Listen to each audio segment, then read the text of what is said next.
we're sitting at home, and the phone rings. It's about 9:30 at night, and she answers the phone.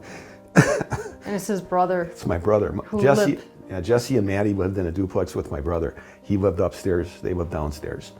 And the phone rings, and Annette picks up the phone, and she's going, what? And then she tells me, John just called. He says to me, he's on the other side of the phone, and he's inconsolable. You could probably tell him what he said better. And he goes, there's a fire. They can't find the baby. They can't find the baby. And I said, what are you talking about? What? And he goes, there's a fire. They can't find the baby. I don't know. He goes, I don't know anything. He goes, I just came home, and I'm like, okay, we're on our way. And so I just put my shoes on, and I had my pajamas on at the time. I just put my shoes on and a coat, and I said, let's go.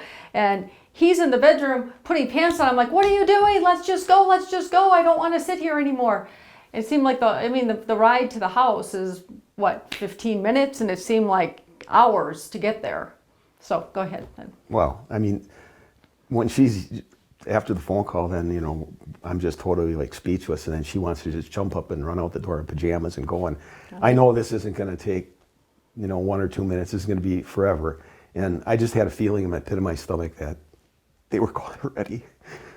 I just had that feeling, because there's not a fire where you're not finding people, that everybody doesn't perish in it. And my brother isn't the kind of guy that gets really emotional or excited, and if it's enough for him to call and to say that they can't find the baby, maybe he can't even remember Maddie's name because he's so upset about it. But then we got in the car and raced to the scene, and then I get to the scene, and I was on the police department for over 32 years. Everybody there just about are people that know me personally, and they're coming up to me and they're trying to tell me stuff. And I said, no, don't tell me stuff. Tell me what happened. And then, the first guy that I talked to, one of the lieutenants there, told me they're both dead. Your daughter and your granddaughter are dead.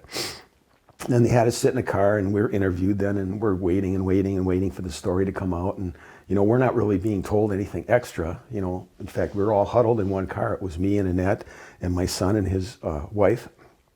We're just waiting, waiting for any news at all.